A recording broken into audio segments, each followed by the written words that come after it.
Hello friends, मेरा नाम है विशेष गोयल और आप देख रहे हैं मेरा चैनल विकी वर्ल्ड। का आपका बहुत बहुत स्वागत है। तो आज मैं आपके सामने लेकर आया हूँ एक नई वीडियो और आज मैं आपको एक्सप्लेन करूँगा क्लास 12 की इंग्लिश का जो बुक है विस्तास, उसका चैप्टर 2 द टाइगर किंग। अब बहुत सारे चैप्टर्स मैं ऑलरेडी एक्सप्लेन करके डाल चुका हूँ। अब मेरे वो चैप्टर्स बचे हैं जो पिछले साल 12th में डिलीट कर दिए गए थे, सो उनकी वीडियो मैं अब लेके आ रहा हूँ। सो आइए बिना टाइम वेस्ट किए जल्दी से शुरू करते हैं।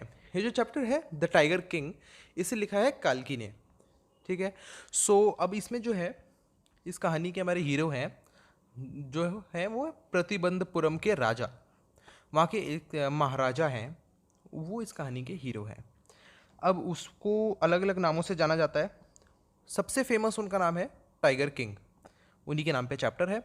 और उनके बहुत सारे नाम थे, खैर हम सबको तो डिस्कस नहीं करने बैठेंगे यार अब, लेकिन जनरली जो इस चैप्टर में डिस्कस किए गए हैं नाम, एक तो टाइगर किंग है ही, उसके अलावा सर जिलानी जंग बहादुर, कुछ ऐसी एक दो नाम है जिसको मेन डिस्कस किया गया है इस चैप्टर में। तो हम उन्हीं के बारे में डिस्कस करने वाले हैं। तो ये जो है इस कहानी के हीरो हैं, इनको टाइगर किंग भी कहा जाता था। अब जब ये पैदा हुए थे तो उनके पैदा होने के कुछ 10 दिनों के बाद एस्ट्रोलॉजर्स ने प्रिडिक्शन किया था कि ये बड़े होकर वॉरियर बनेंगे, हीरो बनेंगे, चैंपियन बनेंगे, लेकिन एक दिन इनकी डेथ हो जाएगी। मतलब वाह, कितना बढ़िया प्रिडिक्शन है कि एक दिन उनकी डेथ हो जाएगी। उसी मोमेंट पे एक मिरेकल हुआ। जो 10 दिन के महाराजा थे जिलानी जंग बहादुर, उन्होंने कहा ओ वाइज प्रॉफिट्स, उन्होंने कहा ओ वाइज प्रॉफिट्स। सब लोग इधर उधर हैरान होकर देखने लगे कि भैया ये आवाज़ कहाँ से आई। फिर थोड़ी देर में एक और आवाज़ आई, O wise prophets it was I who spoke. तो अब तो क्लियर था कि ये जो है आवाज़ उस इन्फेंट की है जो भी 10 दिन पहले पैदा हुआ है, उसने वर्ड्स बोले हैं। तो एस्ट्रोलॉजर ने अपने चश्मा उतारा और उसको ऐसे देखने लगा कि भाई ये कैसे हो सकता है, ये 10 दिनों का बच्चा कैसे बोल सकता है। वैसे सही बात भी है, 10 दिनों का बच्चा कैसे बोल सकता है। चलो खैर, बच्चे ने कहा हर इंसान जो पैदा होता है एक ना एक दिन उसको मरना होता है। हमारे हमें तुम्हें तुम्हारी प्रिडिक्शंस की ज़रूरत नहीं है ये बात जानने के लिए। और अगर इसमें कोई सेंस तब होती जब तुम ये बताते कि किस तरीके से मरूंगा मैं। तो ये काफ़ी बढ़िया बात कही। तो जो एस्ट्रोलॉजर है वो काफ़ी हैरान हो गया और उसने कहा कि ये बोल रहा है 10 साल का बच्चा, सॉरी 10 दिन का बच्चा, और क्वेश्चंस भी कैसे कर रहा है, इनक्रेडिबल, मतलब बहुत ही कमाल हो गई ये बात। तो उसने एक्सप्लेनेशन दिया, the prince was born in the hour of the bull and the tiger are enemies, therefore death comes from the tiger. Basically उनके कहने का ये मतलब था कि टाइगर की वजह से राजा की डेथ होएगी। तो ये उन्होंने कहा था। ठीक है।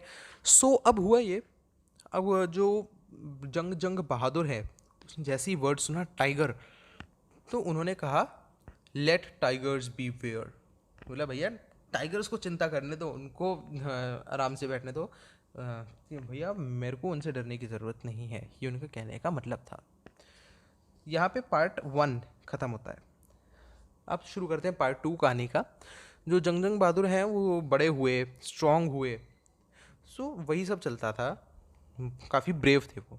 उन्होंने इंग्लिश काऊ का दूध पिया, इंग्लिश नैनी के द्वारा उनको पाला पोसा गया, ट्यूटर उन्होंने लगाया इंग्लिश में। ठीक है। उन्होंने इंग्लिश मूवीज़ देखी, मतलब बस इंग्लिश इंग्लिश इंग्लिश। ठीक है। तो जब वो 20 के थे तो उसको उस वक्त उनको राज्य मिला था। तो अब जो प्रतिबंधपुरम जो स्टेट है उसके काफ़ी फॉरेस्ट्स हैं वहाँ पे, और वहाँ पे टाइगर्स का आना जाना है। तो वहाँ पे अब महाराजा टाइगर हंट के लिए निकले। उन्होंने अपना पहला टाइगर मार दिया, पहली बार उन्होंने एक टाइगर मारा। उन्होंने फिर उस जो टाइगर है उसको, वहाँ पे मरे हुए टाइगर को एस्ट्रोलॉजर के सामने लेकर गए और कहा अब बोलो क्या बोलना है। एस्ट्रोलॉजर ने कहा यार आपने 99 टाइगर्स किल कर सकते हो आप इसी तरीके से, लेकिन महाराज ने कहा लेकिन क्या, बिना डरे बोलो। तो एस्ट्रोलॉजर ने कहा बट तुम्हें 100th टाइगर के साथ बहुत केयरफुल रहना पड़ेगा। यानी 99 तो मार लोगे लेकिन जो 100वां टाइगर है उसके साथ केयरफुल रहना होगा। सो महाराजा ने कहा अगर 100वां टाइगर भी मर गया, 100th टाइगर को भी मैंने मार दिया तो एस्ट्रोलॉजर ने कहा अपनी एस्ट्रोलॉजी की सारी बुक्स फाड़ के फेंक दूंगा, आग लगा दूंगा, एंड उसके अलावा वो अपना सब कुछ हेयर काट लेंगे, छोटे छोटे कर लेंगे, इंश्योरेंस एजेंट बन जाएंगे, ऐसी काफ़ी सारी चीज़ें उन्होंने करने के लिए वादा किया। यहाँ पे पार्ट 2 भी ख़त्म होता है। अब बात करते हैं पार्ट 3 की। तो पार्ट 3 में उस दिनों के बाद एक सेलिब्रेशन टाइम चल रहा था वहाँ पे, टाइगर हंटिंग चालू थी और ये ऐलान किया गया था कि महाराजा के अलावा टाइगर्स को कोई नहीं मारेगा। ठीक है, तो टाइगर्स को मारने का हक किसके पास था? सिर्फ महाराजा के पास। उनका यही इच्छा थी कि भैया चाहे कुछ भी हो जाए, मेरे को 100 टाइगर्स मारने हैं, उससे पहले मैं कोई काम करूँगा ही नहीं। तो उसको कोई डेंजर्स, ऐसा नहीं है कि उसको कोई डेंजर्स नहीं थे, उसने आराम से टाइगर्स को मारता गया हो। बहुत ऐसा टाइम था कि जो बुलेट है, जो मतलब जैसे गोली से उसने टाइगर मारा तो गोली लगी नहीं टाइगर को। ऐसा बहुत बार हुआ कि गोली लगी नहीं टाइगर को। नहीं नहीं, मैं कोई शायरी नहीं कर रहा हूँ। खैर, तो ये होता था कि टाइगर उछल के उसी के ऊपर आ जाता था और महाराज अपने हाथों से टाइगर से लड़ाई करते थे। हाँ, बिना किसी गोली वोली के। तो हर बार सिर्फ एक ही जीतता था, वो था महाराज। वही जीतते थे। अब एक टाइम ऐसा आया कि उनको लगा कि उनका कहीं राज्य ना छिन जाए। काफ़ी एक हाई रैंकिंग ब्रिटिश ऑफिसर था जो प्रतिबंधपुरम आया था। उसको भी टाइगर्स मारने का बहुत शौक था और उनके साथ वो फ़ोटो भी लेता था। तो उसने भी प्रतिबंधपुरम आके ये अपनी इच्छा जताई कि मैं टाइगर्स मारना चाहता हूँ। बट महाराजा ने उसको मना कर दिया, तो कि मैं आपको ये करने नहीं दे सकता। आप चाहे बोर हंट पे चले जाओ, माउस हंट पे चले जाओ, हम मस्कीटो हंट के लिए भी रेडी है, पर टाइगर हंट नहीं, ये पॉसिबल नहीं है। तो ब्रिटिश ऑफिसर का जो सेक्रेटरी है, उसने एक महाराजा को लेटर भेजा, या एक तरीके से आप कह सकते हैं जिसमें लिखा है sent word to Maharaj to the Diwan that Durai himself did not have to kill all the tigers. Maharaja could do the actual killing. What was important to the Durai was a photograph of himself holding the gun and standing over the tiger's carcass. But the Maharaja would not agree to even to this proposal. उनके कहने का ये मतलब ये था कि उनको बस फ़ोटो चाहिए यार डेड टाइगर के साथ, भले ही महाराजा टाइगर मार लें, लेकिन वो उसके साथ एक डेड टाइगर के साथ एक फ़ोटो खिंचवा लेंगे। महाराजा ने इसके लिए भी एग्री नहीं किया। उन्होंने बिल्कुल ही मना कर दिया कि यार आप ऐसा नहीं कर सकते। सो उन्होंने ब्रिटिश ऑफिसर को क्योंकि प्रिवेंट किया था उसकी इच्छा पूरी करने से, तो महाराजा जो है उनको एक डेंजर था कि कहीं वो अपना किंगडम ही ना खो दें। अब इस डेंजर से बचने के लिए उन्होंने क्या किया जानते हैं। जो महाराजा है और जो दीवान है, उसके पास उनकी काफ़ी डिलिब्रेशंस हुई इस इशू पे। एक टेलीग्राम डिस्पैच किया गया, एक ब्रिटिश कंपनी थी ज्वेलर्स की, ब्रिटिश कंपनी ऑफ ज्वेलर्स, कहाँ पे? कलकत्ता में। वहाँ पे एक भेजा गया, send samples of expensive diamond rings of different designs. अलग अलग डिज़ाइंस की महंगी महंगी डायमंड रिंग्स के सैम्पल्स मंगवाए। 50 रिंग्स आई थी, कुछ 50 के आसपास थी। महाराजा ने वो सारी रिंग्स जो हैं ब्रिटिश ऑफिसर्स की, जो गुड लेडी थी एक तरीके से आप कहते हैं, बीवी थी, उसको भेज दिए। किंग और मिनिस्टर ने एक्सपेक्ट किया था कि वो 1 या 2 रिंग रख लेगी और बाकी सारी वापस भेज देगी। ज़्यादा टाइम नहीं हुआ था, जो दुराई सियानी थी, मतलब जो उनकी बीवी थी, उसने रिप्लाई भेजा, thank you very much for your gifts. मतलब एक वो एक्सपेक्ट कर रहे थे 1-2 रिंग रखेंगे, उन्होंने 50 की 50 रिंग्स अपने पास रख ली। 2 दिन के बाद वहाँ से बिल आया ब्रिटिश ज्वेलर से, और बिल का अमाउंट था 3 लाख रुपए। अब आप कहोगे 3 लाख रुपए की 50 रिंग्स, तो ये तो कोई बहुत बड़ी बात नहीं है यार। 3 लाख रुपए आप आज की डेट में देख रहे हो ना, आप उस टाइम देखो, ये जो महाराजा महाराजा का टाइम था, ब्रिटिश टाइम था, उस टाइम के जो 3 लाख रुपए हैं उनकी वैल्यू कितनी ज़्यादा रही होगी। $3 लाख जो आज की डेट में ना, उससे भी ज़्यादा। यानी कहते इमेजिन कितना बड़ा अमाउंट था वो। तो महाराजा खुश थे कि चलो यार 3 लाख रुपए गए तो गए, लेकिन कम से कम अब उनका किंगडम तो बच गया। पार्ट 4 शुरू करते हैं। जो महाराजा का टाइगर है, टाइगर हंट है, उनकी चालू थी। 10 सालों के अंदर अंदर उन्होंने 70 टाइगर्स मार लिए थे। लेकिन अभी एक प्रॉब्लम थी, ये बिना ट्विस्ट्स एंड टर्न्स की कहानी ख़त्म तो हो नहीं सकती। ट्विस्ट अब ये आया कि उनके प्रतिबंधपुरम के फॉरेस्ट में टाइगर पॉपुलेशन एक्सटेंट हो गई, मतलब ऑलमोस्ट एक्सटेंट हो गई थी, मतलब हो ही गई थी मान लो। सो अब वहाँ पे कैसे आएंगे टाइगर्स? तो भैया बताइए भाई क्या करें। तो एक दिन महाराजा ने दीवान को बुलाया और उसके लिए कहा, दीवान साहेब, तुम्हें पता नहीं है कि मेरे 30 टाइगर बचे हैं, इस गोली से अभी 30 टाइगर और मारने हैं मुझे। तो दीवान कहा, योर मेजेस्टी, मैं टाइगर नहीं हूँ। महाराजा ने कहा, अरे कौन गधा तुमको टाइगर कहेगा, तो उसने रिप्लाई किया, नहीं मैं गन भी नहीं हूँ। तो महाराजा ने रिप्लाई किया, अरे भाई ना तुम टाइगर हो ना गन हो, दीवान साहेब मैंने तुम्हें यहाँ पे किसी और काम के लिए बुलाया है।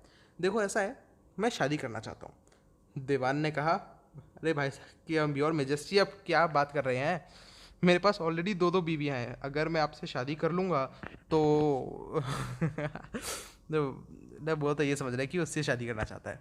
तो महाराजा कहते हैं, डोंट टॉक नॉनसेंस, मैं तुमसे क्यों शादी करूँगा, मेरे को तो देखो ऐसा है, मेरे को ना एक टाइगर चाहिए। तो वो फिर कहता है, योर मेजेस्टी इसके बारे में आप सोचिए तो सही, आपके एंसेस्टर्स ने स्वॉर्ड से शादी करी थी, आप चाहते हो तो गन से शादी कर सकते हो, पर टाइगर किंग जो है ना बहुत बड़ा है स्टेट के लिए, मतलब हमें टाइगर क्वीन नहीं चाहिए, दैट टाइगर से शादी मत कीजिए। भाई महाराजा ज़ोर ज़ोर से हंसने लगा। देखिए मैं ना ही किसी टाइगर को मैरी करने का सोच रहा हूँ ना ही गन को, पर एक ऐसी लड़की जो ह्यूमन बींग्स को बिलोंग करती है। तो भैया तुम पहले स्टैटिस्टिक्स लगाओ, पता करो कि कौन से अलग अलग राज्यों में कितनी पॉपुलेशन है टाइगर की, फिर उसके बाद तुम इन्वेस्टिगेट करो कि मेरे लायक कौन सी लड़की है किसी रॉयल फैमिली की, और ऐसी फैमिली ढूंढना जिसके राज्य में टाइगर पॉपुलेशन बहुत ज़्यादा हो। तो दीवान ने उसके ऑर्डर्स फॉलो करे, उसने एक राइट गर्ल ढूंढी एक ऐसी स्टेट से जिसमें काफ़ी सारे टाइगर्स थे, ठीक है। तो अब ऐसी एक लड़की उनको मिल गई थी। तो महाराजा जंग जंग बहादुर, बेसिकली द टाइगर किंग, उसने जब भी, तो उससे शादी तो कर ली तो अभी बात है, फिर जब भी वो अपने ससुराल जाता था तो वो वहाँ पे 5-6 टाइगर किल करके आ जाता था। एक दिन ऐसा हुआ, उसके 99 टाइगर्स पूरे हो गए, 99 टाइगर्स उसने किल कर दिए, अब बचा है एक। पार्ट 5 यहाँ से शुरू होता है।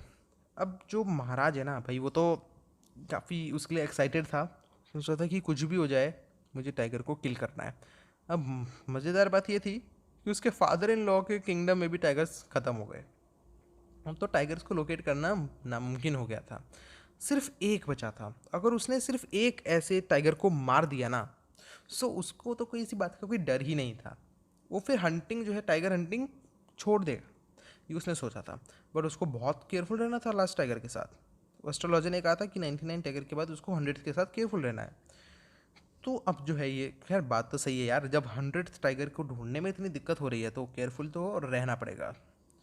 तो अब हुआ ये, एक दिन खुशखबरी आई, उसके खुद के जो विलेज है, उसका खुद का जो शहर है, उसमें एक विलेज में खबर निकली थी कि वहाँ से शीप हैं गायब होने लगी हैं।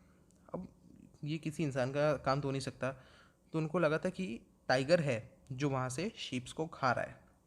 तो महाराजा ने उस विलेज में 3 सालों तक टैक्सेस को माफ़ कर दिया और वहाँ पे चले गए हंट करने के लिए।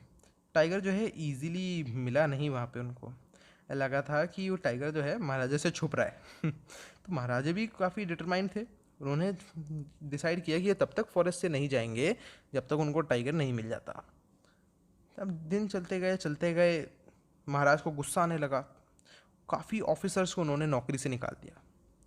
अब एक दिन जब उनका ये जो छानबीन है वो हाइट पे थी, तो उन महाराजा ने कहा कि यहाँ का लैंड टैक्स जो है डबल कर दो। तो ये ऐसा उन्होंने बुरा एक ऑर्डर दिया, और उन्होंने जो दीवान है ना उसको भी रिज़ाइन करने के लिए कह दिया कि भैया तुम भी रिज़ाइन कर दो। अब दीवान जो है बहुत परेशान था, उसने सोचा कि यार महाराजा को जल्दी से जल्दी टाइगर मिल जाना चाहिए। तभी उसे पता चलता है कि पीपल्स पार्क है एक मद्रास का, वहाँ से एक टाइगर को लाया गया है जो काफ़ी बूढ़ा है, और उसको वहाँ पे उन्होंने रखा हुआ है। रात के समय जब पूरा शहर सो रहा था, तो दीवान और उसकी बूढ़ी पत्नी, उन्होंने उस बूढ़े टाइगर को गाड़ी में रखा पीछे वाली सीट पे, और गाड़ी चला के फॉरेस्ट में ले गए जहाँ पे महाराजा था। हाँ अजीब सी लगती है बात कि वो टाइगर को उठा के गाड़ी में रख दिया उन्होंने, टाइगर उन्होंने कुछ कहा नहीं, खैर बूढ़ा था टाइगर तो चलो नहीं कहा, डाइजेस्ट कर लेते हैं बात को। तो जब फॉरेस्ट पहुँचे तो ऐसा लग रहा था कि टाइगर ने अपना सत्याग्रह शुरू कर दिया, भाई उसने गाड़ी से बाहर आने को मना कर दिया। अब वो गाड़ी से बाहर ही नहीं आ रहा था, सब लोगों ने बहुत कोशिश करी उसे ग्राउंड पे लाने की कोशिश करी, पर वो बाहर ही नहीं आ रहा था। उसी दिन फिर जो टाइगर है वो बाहर आया, महाराजा के सामने आया और एक तरीके से ऐसे प्रिटेंड कर रहा था जैसे वो उसे बोले, मास्टर मेरे लिए क्या कमांड है। तो भैया महाराजा जो है बहुत खुश हो गए, उन्होंने उस टाइगर पे अपना एम लगाया। उन्होंने कहा कि भैया आज तो मज़ा आ जाएगा, और उन्होंने उस पर गोली चला दी और टाइगर गिर गया। अब महाराजा वहाँ से चले जाते हैं, तो जो बाकी के हंटर्स हैं वहाँ पे आसपास, वो वहाँ पे जाते हैं, उस पर टाइगर को क्लोजली देखते हैं, तो उन्हें पता चलता है कि टाइगर तो भी ज़िंदा है, उसकी आंखें हिल रही हैं। तो उनको तब पता चलता है कि भैया टाइगर को तो गोली लगी नहीं, वो तो मरा ही नहीं, गोली जो है उसके साइड में से कहीं से निकल के चली गई, और जो उसका शोर था उससे टाइगर फेंट हो गया, वो बेहोश होकर पड़ा है गया वहाँ पे। तो उन्होंने सोचा हंटर्स ने कि अब क्या करें। उन्होंने डिसाइड किया कि महाराजा को ये बात नहीं बताएंगे, वरना वो उसकी जॉब छीन लेंगे। तो उन्होंने ये बात महाराजा को नहीं बताई। उन्होंने फिर क्या किया, गोली लिए और टाइगर को मार दिया, और इस बार सही में टाइगर मर गया था। ठीक है, तो टाइगर को किसने मारा? हंटर्स ने, राजा ने नहीं मारा। तो राजा की अभी भी 99 है। तो अब जो डेड टाइगर है उसको वहाँ पे लाया गया, टाउन में बरी कर दिया गया। कुछ दिनों के बाद महाराजा के बेटे का तीसरा बर्थडे था, थर्ड बर्थडे, वो सेलिब्रेट किया जा रहा था। तो महाराजा ने अपना टाइगर हंटिंग का सब ख़त्म कर दिया था कि चलो यार मैंने तो 100 टाइगर मार दिया, मुझे टाइगर हंट नहीं करने हैं। तो अब वो क्या चाहते थे कि वो अपने बेटे को कुछ स्पेशल गिफ्ट दे। सो वो हर शॉप पे गए, प्रतिबंधपुरम की हर शॉप पे गए और कुछ ढूंढा, बट उन्हें कुछ भी अच्छा सा नहीं मिला। फाइनली उन्होंने एक टॉय शॉप पे वुडन का बना टाइगर देखा और डिसाइड किया कि भैया यही मेरा परफेक्ट गिफ्ट है, यही मैं गिफ्ट करूँगा। अब वैसे तो उस वुडन टाइगर की कीमत 2 आनास थी, 2 annas and a quarter. But shopkeeper को उसने सोचा कि यार अगर मैं ये कहूँगा महाराजा से इतना प्राइस है इसका, तो वो उसे पनिश कर देंगे कि इतना सस्ता बेच रहे हो। तो उसने उससे कहा ये तो है बहुत रेयर एग्जाम्पल है क्राफ्ट्समैनशिप का, ये 300 रुपीज़ का है। राजा ने कहा वेरी गुड, तो उसने वो ख़रीद लिया। तो राजा जो है उसे अपने साथ ले गया। तो उस दिन राजा और उसके बेटे ने उस वुडन के टाइगर के साथ खूब खेले। वो जो है एक अनस्किल्ड कारपेंटर ने बनाया था। जो उसका सर्फेस है, जो बेस होता है टायर का, वो काफ़ी रफ था, और उस पर जो वुड है ऐसे निकली हुई थी, जैसे क्विल्स होती है वैसे निकली हुई थी। सो उसका वुड जो है महाराजा के राइट हैंड में उसने घुस गई, वो एक तरीके से मतलब खून निकल गया उनका और उसके हाथ में घुस गई वो। ठीक है, तो उन्होंने उसको वो अपने लेफ्ट हैंड से बाहर निकाला और अपने बेटे के साथ खेलने लगे। अगले दिन इन्फेक्शन जो है महाराजा के राइट हैंड में काफ़ी बढ़ गया। 4 दिनों के अंदर अंदर उसमें काफ़ी ज़्यादा दिक्कत आने लगी। तो वहाँ पे महाराजा को एक फोड़ा हो गया। तो अब उन्होंने ऑपरेशन करने का डिसाइड किया, और काफ़ी उन्होंने वो बुलाए, क्या कहते हैं उनको, स्पेशलिस्ट बुलाए। ठीक है, सो 3 फेमस सर्जन्स बुलाए थे मद्रास से। उन्होंने उसको ऑपरेशन किया, और ऑपरेशन परफॉर्म करने के बाद वो ऑपरेशन थिएटर से बाहर आए और उन्होंने अनाउंस किया the operation was successful, the Maharaja is dead. मतलब यही है कॉमेडी लाइन है, ऑपरेशन सक्सेसफुल है, महाराजा मर गए। तो इस तरीके से 100th टाइगर ने अपना फाइनल रिवेंज ले लिया टाइगर किंग से। मतलब एस्ट्रोलॉजर की बात सही हुई, 100th टाइगर ने महाराजा को मार दिया। खैर ये थी एक इंटरेस्टिंग स्टोरी। रियलिटी से इसका दूर दूर तक कोई लेना देना नहीं है। वैसे एस्ट्रोलॉजी तो काफ़ी करेक्ट होती है, आई बिलीव। आपका एस्ट्रोलॉजी के बारे में क्या कहना है, मेरे को नीचे कमेंट्स में ज़रूर बताना। और आपको एक कहानी कैसी लगी और मेरा एक्सप्लेन करने का तरीका कैसा लगा, मुझे नीचे कमेंट्स में ज़रूर बताना। पसंद आया हो तो वीडियो को लाइक ज़रूर कर देना। बाकी मैं मिलता हूँ आपसे अपनी अगली वीडियो में, तब तक के लिए टाटा bye bye and thank you.